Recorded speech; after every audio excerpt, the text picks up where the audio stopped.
تبسم کی شادی ہوئی تو وہ سسرال میں اپنے شوہر اور ساس کے ساتھ رہنے لگی۔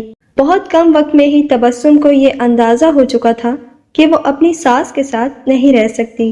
ان دونوں کی شخصیت بالکل مختلف تھی اور تبسم اپنی ساس کی بہت ساری عادتوں سے پریشان تھی۔ اس کی ساس ہر وقت تبسم پر طنز کرتی رہتی تھی جو اسے بہت ناگوار گزرتا تھا۔ آہستہ آہستہ دن اور پھر ہفتے بیت گئے، لیکن تبسم اور اس کی ساس کی تکرار ختم نہ ہوئی۔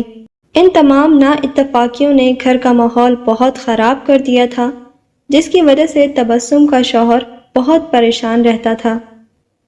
آخر کار تبسم نے یہ فیصلہ کیا کہ وہ اپنی ساس کا برا رویہ اور برداشت نہیں کرے گی اور وہ اب ضرور کچھ نہ کچھ کرے گی۔ تبسم اپنے پاپا کے ایک بہت اچھے دوست احمد انکل کے پاس گئی جو جڑی بوٹیاں بیچتے تھے۔ تبسم نے انہیں ساری کہانی بتائی اور ان سے کہا کہ وہ اس کو تھوڑا سا زہر دے دیں تاکہ ہمیشہ کے لیے یہ مسئلہ ختم ہو جائے۔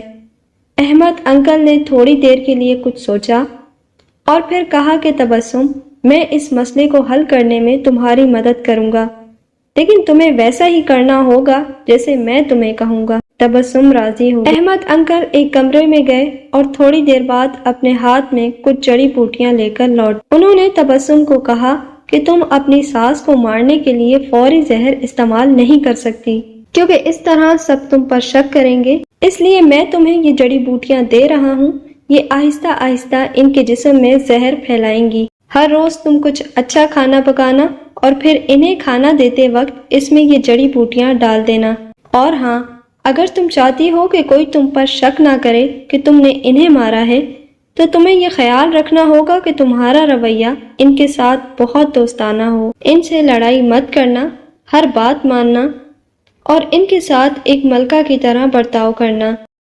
تبسم یہ سب سن کر بہت خوش ہوئی۔ اس نے احمد انکل کا شکریہ ادا کیا اور جلدی سے گھر چلی گئی، کیونکہ اب اسے اپنی ساس کو مارنے کا کام شروع کرنا تھا۔ ہفتے گزر گئے اور پھر مہینے۔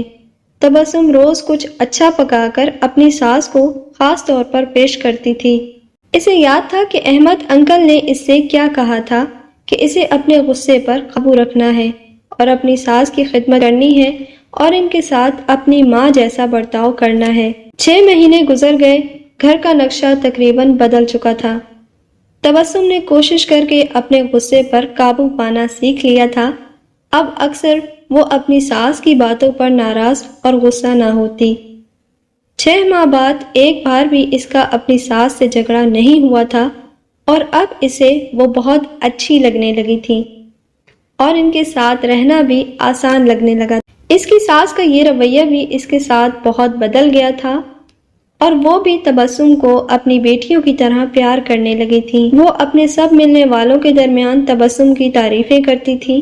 تبسم اور اس کی ساس دونوں اب ایک دوسرے کو ماں بیٹی کی طرح سمجھنے لگی تھی۔ تبسم کا شوہر بھی یہ سب دیکھ کر بہت خوش تھا۔ ایک دن تبسم پھر احمد انکل کے پاس آئی۔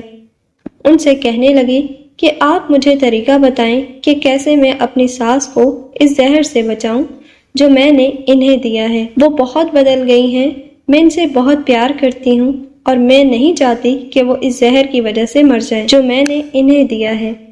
احمد انکل مسکرائے اور کہنے لگے کہ تمہیں ڈرنے کی ضرورت نہیں، میں نے تمہیں زہر نہیں دیا تھا، بلکہ جو جڑی بوٹیاں میں نے تمہیں دی تھیں وہ وائٹامن کی تھیں تاکہ ان کی صحت بہتر ہو جائے۔ زہر صرف تمہارے دماغ میں اور تمہارے رویے میں تھا، لیکن وہ سب تم نے اپنے پیار سے ختم کر دیا۔